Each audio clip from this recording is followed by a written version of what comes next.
옛날 옛적 창원의 중심부에 위치한 달성산이라는 산이 있었다. 이 산은 오늘날에도 그 아름다운 경관과 신비로운 분위기로 많은 이들을 매료시키지만 과거에는 더 많은 신비로운 전설과 민속 신앙이 얽혀 있었다고 한다. 달성산은 그 자체로도 창원의 다양한 전설 속 중심지로 유명했으며 주변 지역의 사람들은 이를 신성한 공간으로 간주했다. 한 번은 이 산에서 유래한 미스터리한 이야기로 창원의 전설 속에 깊이 뿌리 박힌 이야기가 시작되었다. 옛 창원의 주민들은 달성산에 신령이 깃들어 있으며 그 신령이 마을 사람들을 지켜주고 있다고 믿었다. 특히 가뭄이 이어지거나 병이 돌 때 주민들은 달성산의 정상에 올라 제사를 지내고 그 신령에게 기도를 드리곤 했다. 그러면 얼마 지나지 않아 비가 내리고 병마가 물러간다는 전설이 전해졌다고 한다. 하지만 어느 해에는 이러한 기도와 제사가 제대로 이루어지지 못한 때가 있었다. 마을 사람들은 모두 각자의 일에 바빠져 점점 이런 전통을 잊어가고 있었다. 그러던 어느 날 마을 곳곳에 기이한 현상이 나타나기 시작했다. 우물물이 갑자기 말라버리고 하늘에 이상한 빛이 밤새도록 떠있는 일이 발생했다. 사람들은 혼란에 빠졌고 그제야 자신들이 신령의 노여움을 풀기 위해 제사를 지내지 않았다는 사실을 깨달았다. 고민 끝에 마을 최고령자가 나서서 주민들을 이끌고 달성산 정상으로 올라갔다. 그들은 가장 순수한 마음으로 신령에게 용서를 구하고 다시는 이러한 일이 반복되지 않을 것을 맹세하며 제사를 지냈다. 그러자 놀랍게도 하늘에는 점점 어둡고 두꺼운 구름이 몰려오기 시작했고 이내 굵은 비가 쏟아졌다. 그 비는 가뭄으로 고통받던 농작지를 적시고 우물들을 다시 채웠다. 비가 그친 후 마을 사람들은 다시금 달성산을 바라보며 그곳에 깃든 신령의 존재를 믿으며 감사의 마음으로 산을 돌보았다. 그 이후로도 창원의 사람들은 달성산의 신령에게 주기적으로 제사를 올렸으며 그 결과 마을은 평화와 번영을 누릴 수 있었다고 한다. 이 이야기는 단순히 전설로서의 가치를 넘어서 자연과 신앙이 주는 힘의 중요성을 깨닫게 하는 중요한 교훈으로 전해진다. 달성산의 전설은 오늘날에도 창원의 민속 신앙과 문화유산으로서 사람들 사이에 전해지며 그 역사를 더욱 풍부하게 만든다. 두 번째 이야기 요소 반도의 끝자락 바다와 접하는 한 마을에는 아주 오래전부터 전해 내려오는 해신당 전설이 있다. 이 마을은 바람이 거세고 바다의 물살이 험하기로 유명하여 어부들이 조업을 나갈 때마다 무사히 돌아오기를 기원하곤 했다. 옛날 옛적 이 마을에는 영수라는 어부가 살고 있었다. 그는 바다를 사랑했고 바다도 그의 친구처럼 느껴졌다. 영수는 어머니와 함께 살고 있었으며 그의 어머니는 늘 바다의 신께 기도하며 아들이 무사히 돌아오기를 빌었다. 그러던 어느 날 마을에 큰 폭풍이 몰아쳤고 영수는 폭풍 속에서도 바닷길을 나서야 했다. 어머니는 그 어느 때보다 간절히 해신에게 아들의 안전을 빌었다. 그날 밤 영수는 무사히 돌아오지 못했다. 폭풍 속의 배는 사라졌고 마을 사람들은 그를 찾기 위해 바다를 샅샅이 뒤졌으나 허사였다. 그로부터 몇 달 후 영수의 어머니는 꿈을 꾸게 되었다. 꿈 속에서 그녀는 바다에 여신이 나타나는 모습을 보았다. 여신은 슬퍼하는 그녀에게 말했다. 내 아들은 용감하고 충직한 수호자로 이제는 나의 곁에서 바다를 지키고 있다.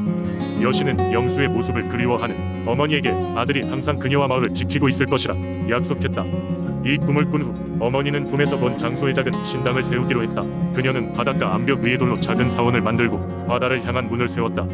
이 신당에는 영수가 생전에 사랑했던 바다 조각들과 어머니가 간직하던 모든 기도의 흔적들이 담겨 있었다. 그 이후로 이곳은 마을 사람들에게 성소가 되었다. 어부들은 조업을 나가기 전에 해신당에 들러 무사 귀환을 기원하고 풍어를 비는 등의 작은 의식을 치렀다. 사람들은 이 신당을 통해 영수가 여전히 그들 곁에 있다고 믿었다. 그리고 이따금씩 그들은 영수의 모습을 닮은 비늘 반짝이는 물고기가 그들의 옆을 지나가는 것을 목격했고 그것을 영수의 영혼이 그들을 지켜보고 있다는 신호로 여겼다. 세월이 흘러도 사람들은 영수가 해신이 되었고 여전히 그들을 지켜주고 있다는 믿음을 잃지 않았다. 바람이 거세지면 어부들은 그의 이름을 부르며 안전을 기도했고 마을의 축제에서는 항상 해신 영수를 위한 제의가 이어지곤 했다. 이렇게 여수신당 전설은 마을 사람들 삶과 함께 여전히 이어져 내려오고 있다. 세 번째 이야기. 옛날 전라남도 담양의 물진 마을에는 마을 사람들이 신성하게 여기는 깊은 숲이 있었다. 이 숲의 중심에는 특별한 나무가 자리 잡고 있었는데 사람들은 이 나무가 신령의 은신처라 믿었으며 그 나무를 영험한 나무라 불렀다. 전해지는 바에 따르면 영험한 나무는 천년을 버틴 부목으로 아무리 가뭄이 심해도 잎을 푸르게 유지했고 나무 아래에 서면 몸과 마음이 맑아진다는 이야기가 있었다. 마을 사람들은 농사철이 시작되기 전 매년 3월 초에 영험한 나무 아래에서 제사를 지냈다. 이 행사는 온 가족이 참여하는 중요한 의식이었으며 제사 동안 사람들은 다양한 음식을 나무에 바치고 풍성한 수확을 기원했다. 특히 마을의 장로는 이때마다 자신의 꿈 이야기를 전하곤 했는데 항상 그 꿈은 나무에서 전하는 신령의 메시지라 믿어졌다. 어느 해 담양 마을에 가뭄이 닥치고 농사가 거의 전멸할 위기에 처했다. 사람들은 저마다 걱정에 휩싸여 잠을 이루지 못했지만 영험한 나무에 대한 믿음은 여전히 굳건했다. 마을 장로는 예년과 같이 나무에게 기도를 드렸고 나무 아래에서 이틀 밤을 지새운 후 꿈을 꾸게 되었다. 그 꿈속에서 그는 아름답고 화려한 여인 모습을 한 신령을 만났는데 그 신령은 언제나처럼 나를 믿고 기다리라. 곧 비가 내릴 것이다 라고 속삭였다. 그 이야기를 들은 마을 사람들은 다시 한번 희망을 품고 기다리기 시작했다. 그로부터 며칠 후 정말로 하늘에 먹구름이 가득 차오르더니 오랫동안 이어지던 가뭄 깨고 마침내 비가 내렸다. 농작물은 물을 마시기 시작했고 마을엔 웃음소리가 돌아왔다. 사람들은 이것이 영험한 나무 덕분이라고 믿으며 나무에 더욱 공경과 감사를 표했다.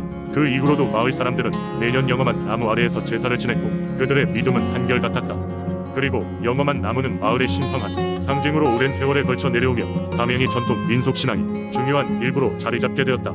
오늘날에도 이 이야기는 담양 지역에 전해 내려오며 신령의 나무에 대한 믿음은 여전히 마을 사람들 마음속에 깊게 자리 잡고 있다. 네 번째 이야기. 장흥의 깊고 맑은 물길을 따라가다 보면 그곳에 자리 잡고 있는 신비로운 바위가 있다. 주민들은 이곳을 용도암이라 부른다. 이 바위에는 오랜 세월 동안 전해 내려오는 흥미로운 전설이 깃들어 있다. 옛날 옛적 지금의 장흥 일대는 물길이 다양한 지류로 뻗어 있어서 교통이 불편하고 물길이 험난하여 배가 전복되거나 익사 사고가 잦았다. 사람들은 이를 무서워하여 이 지역을 지나는 것을 극도로 꺼려했다. 바다와 강이 만나는 그곳에는 늘 폭풍이 몰아치고 물결이 거세어 평온한 날이 드물었다 한다. 그러던 어느 날 이 지역에 한 노인이 찾아왔다.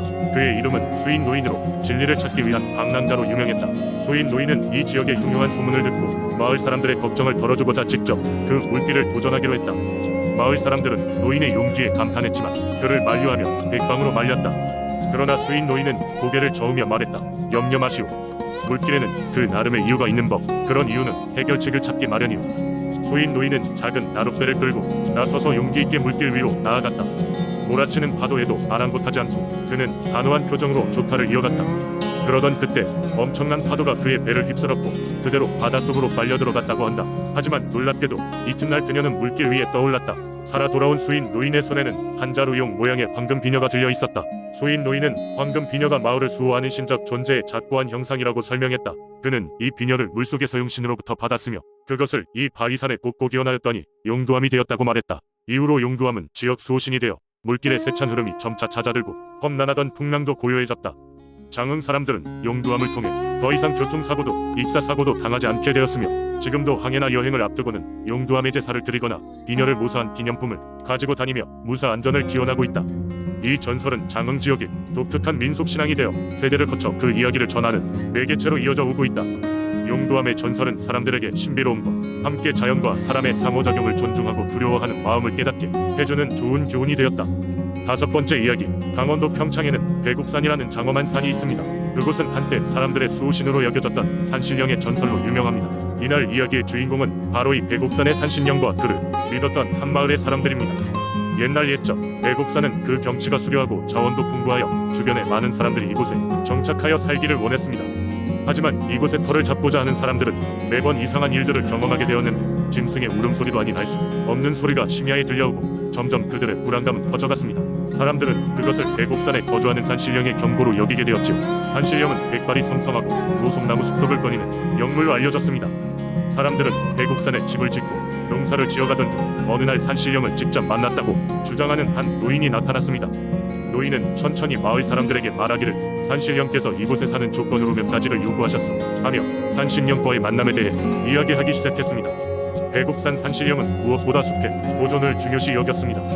그 숲은 수많은 동식물들의 보금자리였고 산신령은 그것들이 잘 보호되기를 바랐습니다. 노인의 말에 따르면 산신령이 요구한 첫 번째 조건은 바로 자연에 감사하는 마음을 바치라는 것이었습니다. 매년 봄마다 마을 사람들은 배곡산 정상에 모여 산신령에게 감사의 제물을 바치며 축제를 벌이기도 했습니다. 두 번째 조건은 사람들 사이의 화합과 협력이었는데 이는 서로 간의 존중과 이해를 통해 마을 전체가 하나로 뭉쳐야 한다는 의미였습니다. 산신령은 마을 사람들 간의 다툼이 잦아지면 번번이 산속에서 괴이한 소리를 내어 그들에게 경고했다고 합니다. 사람들은 이를 교훈 삼아 서로를 포용하고 이해하는 마음으로 관계를 유지했습니다. 세 번째 조건은 옛 전통과 민속을 계승하며 아껴하는 것이었습니다. 배곡산 산신령은 자신이 쌓아온 세월과 함께 이곳에 자리잡힌 문화와 전통을 존중하고 지켜나가기를 바랐습니다. 마을 사람들은 어르신들의 지혜를 받아들여 전통놀이와 무용 등을 후손에게 전수하며 앞으로도 전통을 이어갔습니다. 이렇듯 배곡산 산신령의 가르침을 적극 따르는 마을은 100년 넘게 번창해갔습니다. 사람들은 풍족한 수확을 거두었고 자연과의 조화로운 삶을 유지할 수 있었습니다. 마을 사람들은 산신령이 자신들을 지켜주고 있다고 믿었으며 산신령은 마을 사람들에게 자신이 기대했던 그 이상의 평화와 번영을 보장해 주었습니다. 오늘날에도 그 마을에서는 매년 봄 산신제를 열어 대곡산 산신령에게 감사의 마음을 전하고 있으며 이 전설은 후손들에게 자연을 존중하며 살아가는 삶의 지침으로 전해집니다. 대곡산은 지금도 그 장대한 모습으로 마을을 지키고 있고 마을 사람들은 산신령의 보호 아래 평화로운 삶을 이어가고 있답니다.